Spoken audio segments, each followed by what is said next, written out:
So I think that every new video game console that launches is going to have at least its fair share of controversy just because of the nature of it being new.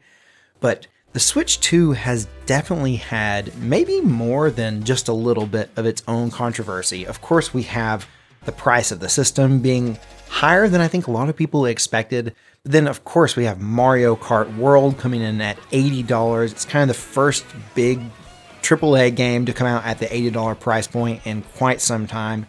But then I think the thing that probably has caused the most controversy, oddly enough, is this little $10 game called Nintendo Switch 2 Welcome Tour. And what this is that it's a sort of tech demo.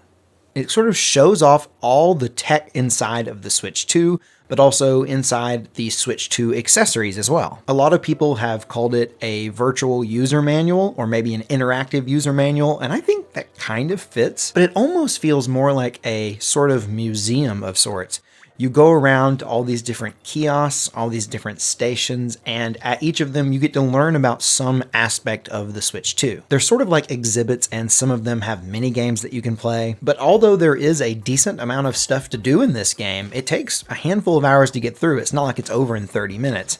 It still feels like something that probably should have been free and sort of like a pack-in title, but instead this costs $10. I mean, it is literally called Welcome Tour. It feels like something that anyone who gets a Nintendo Switch 2 would also get this piece of software to welcome them to their new system so that they could check out all its cool features.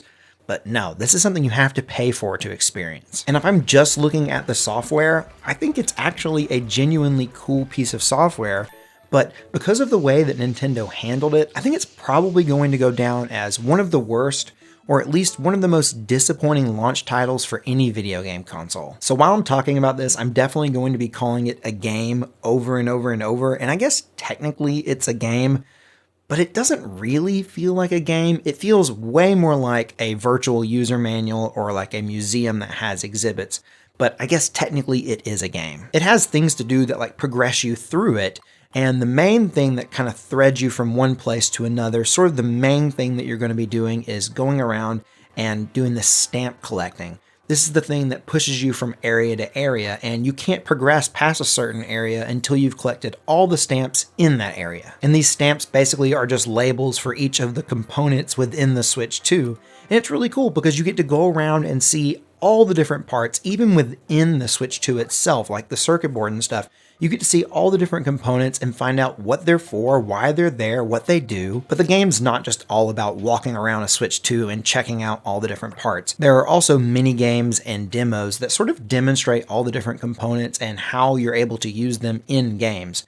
Now, it's sort of subtle, the difference between a mini game and a demo. It sort of feels like they just came up with all these different ideas, and if it felt more like a game, or if there was a way to like rack up points, they called it a mini game. And if it was more of just an experience, something that was just cool to check out, they called it a demo. But basically there are tons of these things, and some of them are hits, some of them are cool to do.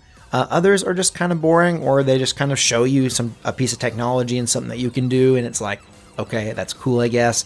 But yeah, some of them are interesting, and I did have a lot of fun with a couple of them. A lot of the mini games look to utilize some of the newer features like the mouse mode, so you'll see a lot of mouse mode mini games, and those are pretty cool. But there's also some other stuff, like there are demos that show off different frame rates, show off 4K capabilities. One that I thought was really cool was you get to play through Super Mario Bros. Level 1-1 back on the NES. You get to play this in a 1-to-1 pixel scale ratio.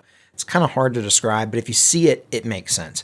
Basically, it's 1 pixel on a 4K display is the same as 1 pixel would have been back, on the NES. So basically you're playing a tiny, tiny little thing. But if you go up to your 4K TV, it's perfectly playable because it's exactly the pixels like they were back in the day. It's just really small. And it shows as you play through the level, it kind of progresses. And you get to see like how much more, like how much larger a 4K display is over what we were using back in the day when I was a kid. There are also mini games that utilize the new rumble of the Joy-Con 2. A lot of these games are fun, and some of them are actually really, really challenging to 2 or 3 star. basically as you play them. If you do really well, you'll get, once you hit a certain point on the score, you'll get a 1 star. And if you do better, you get 2 stars. And there's even a hidden 3 stars if you do really, really good. And some of these are like next to impossible, or at least they were for me, to 2 or 3 star. But besides the mini games and demos, as you're going around, there are also like some lost items that are scattered about. Honestly, I have no clue what you do with these lost items. You pick them up and you return them back to the info desk at the beginning where you first came in. I don't know if I didn't collect them all. I don't know. I turned in every single one I saw and I played through the whole game. So I don't know. Maybe I missed one, but I don't know what these are for. I don't know if you get them all turned in, if you get a reward for doing it, if it's just something else to do. I really don't know. And I guess the last thing that you can also do is there are information booths also scattered around. Now, the information booths are basically like you go up to them, it tells you a few facts about whatever about the Switch 2, maybe a specific component or a specific design idea that they came up with, and then you take a short quiz about the information that you learned. To me, this is like, I don't know, I didn't find these that interesting, so I did a couple of them. Then when I realized what they were, basically it was just like hey, here's some information and then a quiz. I decided I wasn't going to do them all, although I heard that some of them are more interesting than others, but because some of them are just like straight up like going to school level boring, I don't know, they just weren't for me. But I do think it is really cool and really charming to walk around the Switch 2, all the different Switch 2 accessories. They're huge. It just looks really good. Just everything about this game is really clean and polished. I mean, if you're a hardware person and you like checking out this kind of stuff and you're like into that like tech side, or even just into the idea of these things that you're looking at are the gateway by which you're going to experience and handle video games for the next, close to a decade, it is really cool. And it really is super impressive to walk around on all these giant versions of all the little accessories, even down to like the wrist straps, the camera, the Pro controller, the Joy-Con grips. It's just lots of fun to walk around and check out these pieces of tech and to kind of, just give them a little bit of appreciation just for the design aspect of them. And while I think it's really cool that everything looks so clean and polished, it does feel like it's lacking a little bit of, that Nintendo flair. I mean, this game definitely has the Nintendo charm, at least to some degree. It definitely feels very Nintendo. And I guess, in a way, it's just like a celebration of the Switch 2 hardware. So, of course, it's going to feel Nintendo in that way. But, I don't know, there's something about this particular game that does feel just a little sterile, just a little void of personality, but it just is missing that certain Nintendo flair that you might expect with past Nintendo titles, especially when we're talking about games that are meant to show off the hardware. I immediately think of games like Wii Sports, even Nintendo Land, or even 1-2 Switch. I know that's that's not the best game ever, but this game seems just a little bit more sterile than all of those, which definitely were a little bit wackier and had that like, okay, yeah, only Nintendo would have come up with this. And speaking of games like Wii Sports, which was very famously a pack-in title that was free with the Wii, this game feels like it should have been free. I really do think that it should have been free. And yeah, it's only $10, and I get that $10 isn't that much money, but it's more just like the principle of it. Like, it's not even really a game. It really is just a demonstration of the hardware. And it feels like something that would have been perfect as a free game. And normally when I'm doing reviews, I don't like to think too much about the price of the game. I have a whole other series, the GGS, like the Gaming Geek Score series, and that focuses more on the price of video games. When I'm doing a review, I really just like to think about like what does the game offer? Like what is it like as a game? And I usually like to separate price out from the equation. But with this, I just can't. The price of the game is just so intertwined with this game in particular that I just can't disconnect the price from the way I feel about the game. And see, I keep calling it a game, but I can't, iterate it over and over enough to make it more clear. This isn't really a game. It has game-like aspects to it, but it's not really a video game. And look, I get why Nintendo would want to make this. It's so much more interesting than like a typical user manual, or even like a sort of virtual user manual. This is better because it is interactive. It really shows off the hardware in a really cool way, and it shows all the different things that you can do with it. And when you look at it from the view of it being a sort of virtual interactive user manual, it just feels wrong that it would cost money. And not only does it cost money to purchase the game, if you're one of those people who want to 100% it, you're going to have to buy even more stuff because you can't 100% the game without certain accessories. Specifically, I think you have to have a USB camera. I don't think you necessarily have to have the Nintendo branded Switch 2 camera. I think you can do it with any USB camera. I think the biggest one is that in order to 100% it, you have to have a Pro controller, or I think you can use the charging grips that have the programmable back buttons on them. And you also have to have a 4K TV. And the thing is, it would have been totally okay if you had to have those accessories to 100% the game if it were free, because then it wouldn't matter. No one's got any skin in the game. No one feels like, man, I bought this game and I can't even 100% it because I don't also have these accessories. If it were free, it would be like, oh well, whatever. If one day if I get one of those accessories, I'll go back and 100% it, or I'm not going to worry about it because it was a free game. And here's my conspiracy theory. I actually think that this game was developed all along with the intention of it being a free game.